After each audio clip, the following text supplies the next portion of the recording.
પિતા. એક અજાણ્યા અણસમજાયેલી કવિતા. આવરર આજે 30 વર્ષનો થઈ ગયો હતો અને પોતાના કરિયરના સૌથી મોટા અને મહત્વના વળાંક પર ઊભો હતો. બાળપણથી જ એક તેજસ્વી વિદ્યાર્થી રહેલા આવરરનું સપનું હતું કે તે વિદેશની કોઈ મોટી મલ્ટીનેશનલ કંપનીમાં લીડ પ્રોજેક્ટ પર કામ કરે. આજે એ સપનાનો પૂરો કરવાનો દિવસ હતો. તેણે વિદેશની એક પ્રતિષ્ઠિત કંપનીમાં બોર્ડ મેમ્બર્સ સામે એક મોટું ઓનલાઈન પ્રેઝન્ટેશન આપવાનું હતું. આ નોકરી તેના કરિયરને નવી ઊંચાઈઓ પર લઈ જઈ શકે તેમ હતી, પણ સમય તેની સામે ભાગી રહ્યો હતો. લંડનની ઓફિસ સાથે કનેક્ટ થવા હવે માત્ર 5 કલાકનો સમય બાકી હતો. આ 5 કલાક તેના ભવિષ્ય માટે આર-પારની લડાઈ જેવી હતી.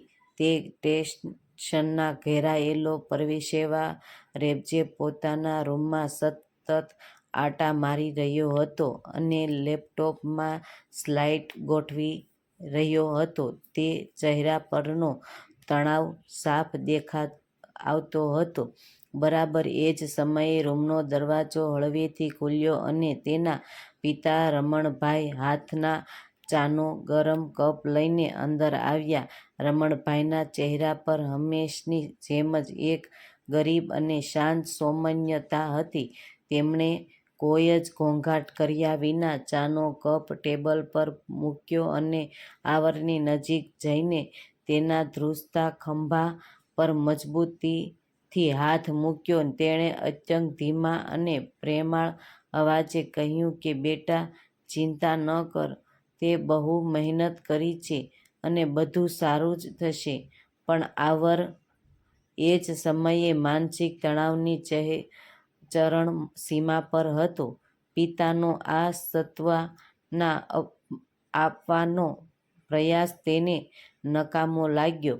તેણે ગુસ્સામાં અને અકળામણમાં પિતાનો હાથ ખભા પરથી હટાવી દીધો અને મોટેથી બોલ્યો કે પપ્પા, તમે પ્લીઝ મને થોડીવાર એકલો છોડી દો. મારી પાસે ફક્ત 5 કલાક જ છે અને મારી જિંદગીનો સૌથી મોટો દિવસ છે. જો આ તક હાથમાંથી ગઈ તો મારું આખું કરિયર બરબાદ થઈ જશે. તમે નહીં સમજો કે આ કોર્પોરેટ વર્લ્ડનું પ્રેશર શું હોય છે. તમે તો આખી જિંદગી એક નાની સરકારી નોકરીમાં કોઈ પણ જાતની મોટી મહેનતાણા વગર 9 થી 5 ની ડ્યૂટી કરીને શાંતિથી જિંદગી પસાર કરી દીધી. તમને મારી આ દોડધામ નહીં સમજાય. આવરરના આ આકરના અને અપમાનજનક શબ્દો સાંભળવી પણ રમણભાઈના ચહેરા પર ગુસ્સાનો એક પણ ભાવ ન આવ્યો. તેમણે માત્ર એક ઊંડો શ્વાસ લીધો અને આવર સામે એક વલ્સલ અને હળવા સ્મિત સાથે જોયું અને કંઈ જ બોલ્યા વગર રૂમમાંથી બહાર નીકળી ગયા. પહેલા કલાકમાં આવર પિતાના ગયા પછી ફરીથી પોતાના કામમાં ડૂબી ગયો. તે સ્લાઇડ્સ સુધારી રહ્યો હતો અને પોતાના સ્વિચ પોઇન્ટ્સ પાકા કરી રહ્યો હતો, પણ લેપટોપની સ્ક્રીન પર કામ કરતાં કરતાં અચાનક તેનું ધ્યાન ટેબલના એક ખૂણા પર ગયું. ત્યાં એક જૂની ધક્કર રંગના લેધર કવરવાળી ડાયરી પડી હતી. આવરને તરત જ યાદ આવ્યું કે આ ડાયરી પપ્પા જ્યારે ચા લઈને આવ્યા ત્યારે ભૂલથી ત્યાં જ મૂકીને ચાલ્યા ગયા હતા. બીજા કલાકે આવરનું ધ્યાન કામમાંથી થોડું ભટકાયું અને તેના મનમાં કુતૂહલ જાગ્યું કે પપ્પા આ જૂની ડાયરી હજુ સુધી કેમ સાચવી રહ્યા છે. તેણે પ્રેઝન્ટેશન બાજુ પર મૂકીને એ ડાયરી ખોલી. તે રમણભાઈની વર્ષો જૂની ઓફિસની ડાયરી નીકળી. આવર જેમ જેમ તેના પાનાં ફેરવતો ગયો અને તેમ તેમ તેની સામે ભૂતકાળના પાના ખુલ્યા ગયા. ડાયરીના પાના ફેરવતા જ અચાનક તેની નજર 25 વર્ષ જૂની એક ચોક્કસ તારીખ પર પડી. એ પાના પર એક મોટી વૈશ્વિક કંપનીનો ઓફર લેટર સ્ટેમ્પ કરેલો હતો, જે રમણભાઈને મળ્યો હતો.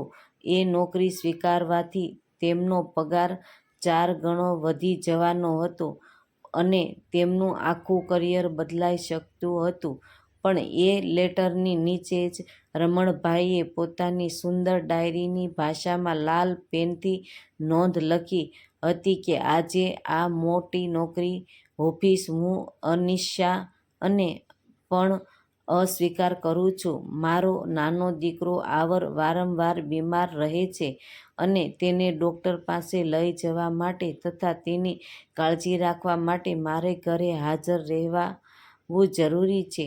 આ નવી નોકરીમાં મારે દેશ-વિદેશના ખૂબ જ ટ્રાવેલ કરવું પડશે, જેનાથી હું મારા પરિવારને સમય નહીં આપી શકું. મારા બાળકના ભવિષ્ય, તેનું તંદુરસ્તી અને તેના સાથ માટે હું આજે મારા કરિયરનું આ મોટું પ્રમોશન જતું કરું છું. 3જા કલાકે આ વાંચીને આરવની આંખોમાંથી આંસુ વહેવા લાગ્યા, જેનું ગળું રૂંધાઈ ગયું. તેણે ડાયરીના આગળના પાનાને ફેરવવાનું શરૂ કર્યું. દરેક પાના પર પિતાના સંઘર્ષની એક નવી વાત લખેલી હતી. એક પાના પર આરવની સ્કૂલની મોંઘી ફી ભરવા માટે પિતાએ લીધેલા પર્સનલ લોનનો હિસાબ હતો, તો બીજા પાના પર પોતાની જૂની બાઇક રિપેર કરવાને ચલાવવાની અને એ પૈસા બચાવીને આરવ માટે મોંઘી સાયકલ અને કોમ્પ્યુટર લાવ્યા હોવાની વિગત હતી. આરવને આંચકો લાગ્યો. જે પિતાએ તે આખી જિંદગી સાદા, ડરપોક અને સીધા સમજતો રહ્યો હતો, તે જ પિતાએ વાસ્તવમાં પોતાના સપનાઓ, પોતાની ખુશીઓ અને પોતાની આખી જિંદગી કરિયરની ઊંચાઈઓ ફક્ત અને ફક્ત તેના માટે કુરબાન કરી દીધી હતી.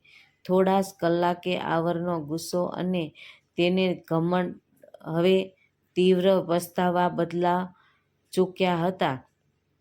સોશિયલ મીડિયાની એ ઇમેજ અને લખેલી પંક્તિઓ તેના મગજમાં હથોડાની જેમ વાગવા લાગી કે પિતા ખરેખર આ અવાજવાળી દુનિયાની એક એવી શાંત અને જટિલ કવિતા છે, જેને સમજવામાં બાળકોની આખી જિંદગી નીકળી જાય છે. આરવને સમજાયું કે તે પોતે 30 વર્ષનો થઈ ગયો હોવા છતાં પણ પોતાના પિતાના એ મૌન સ્નેહને ક્યારેય વાંચી શક્યો ન હતો.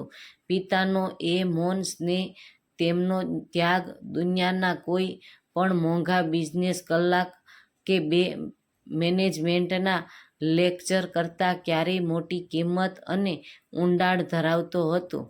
5મા કલાકે હવે પ્રેઝન્ટેશનનો છેલ્લો અને નિર્ણાયક કલાક બાકી હતો, પણ હવે આરવના ચહેરા પરથી એવું નર્વસનેસવાળું પ્રેશર ગાયબ થઈ ગયું હતું કે તેના હૃદયમાં એક અનોખી શાંતિ અને અદ્ભુત આત્મવિશ્વાસ આવી ગયો હતો. તેને સમજાઈ ગયું હતું કે તેની પાછળ એક એવો અદૃશ્ય અને મજબૂત પથ્થર ઊભો છે. તેણે આખી જિંદગી પોતે તડકો વેઠ્યો, પણ ક્યારેય દુનિયાના કોઈ દુઃખનો પછાવો તેના પર પડવા દીધો નહોતો. જેની પાસે આવા પિતાના આશીર્વાદ હોય તે જ ક્યારેય નિષ્ફળ જઈ શકે. ઓનલાઈન મીટિંગ અને પ્રેઝન્ટેશન શરૂ થવાની બરાબર 25 મિનિટ પહેલાં જ આરવ લેપટોપ છોડીને દોડતો બહાર હોલમાં ગયો. ત્યાં જ રમણભાઈ હંમેશની જેમ શાંતિથી ચશ્મા ચડાવીને ન્યૂઝપેપર વાંચી રહ્યા હતા. આરવ દોડીને સીધો જ તેના પગમાં પડી ગયો અને પિતાને કમરથી પકડીને જોરથી ભેટી ગયો. તેનું આખું શરીર ધ્રુજી રહ્યું હતું. તેણે રડતા રડતા અને ગરુડદીપ કંઠે કહ્યું કે પપ્પા, મને માફ કરી દો. હું બહુ સ્વાર્થી થઈ ગયો હતો. કે હું આખી જિંદગી મોટી મોટી ડિગ્રીઓ લેતો રહ્યો, પણ મારી બાજુમાં જ બેઠેલી જિંદગીની સૌથી સુંદર અને મોટી કવિતાને હું ક્યારેય સમજી જ ન શક્યો. મેં આજે તમારી ડાયરી વાંચી, પપ્પા. રમણભાઈએ ન્યૂઝપેપર બાજુ પર મૂક્યું ને તેની આંખોમાં પણ આંસુની એક ચમક હતી. તેમણે આવરને બેઠો કર્યો અને પોતાના ધ્રુજતા હાથે તેના આંસુ લૂછ્યા અને અત્યંત વ્હાલથી તેના ગાલ પર હાથ મૂકીને કીધું કે, અરે પાગલ દીકરા, પિતાનો સમજવાનો દુનિયાની કોઈ ખાસ કોર્સ કે ભણતર નથી હોતું. જ્યારે સમય આવે ત્યારે સંતાનોને આપોઆપ સમજી જાય છે. તું આજે શે મુકામ પર છે એ જોઈને મારી આખી જિંદગીનો સંઘર્ષ સફળ થઈ ગયો છે. તારી જીત એ જ મારી જિંદગી કવિતાનો સુખ અંત છે. હવે જા, તારો સમય શરૂ થાય છે અને મારો આશીર્વાદ હવે હંમેશા તારી સાથે છે. આવર એક નવી ઉર્જા સાથે પોતાના રૂમમાં પાછો ફર્યો. તેણે એ 5 કલાકની સફરમાં માત્ર ઓફિસનું ઇન્ટરનેશનલ પ્રેઝન્ટેશન જ નહોતું પણ જીત્યું, જેમાં પાછળથી તેની પસંદગી પણ થઈ ગઈ, પરંતુ તેણે જિંદગીની સૌથી મોટી પરમ સત્ય સમજી લીધું હતું, તેના પિતાનો પ્રેમ ક્યારેય મોટા મોટા શબ્દો, દેખાડા કે પસરામાં નથી હોતો. પિતાનો અસલી પ્રેમ તો તેમના અડગ મૌન, કવિતા અને બલિદાન અને સંતાનોના ભવિષ્ય માટે પોતાની જાતને ઓગાળી નાખવાની ભાવનામાં છુપાયેલો હોય છે.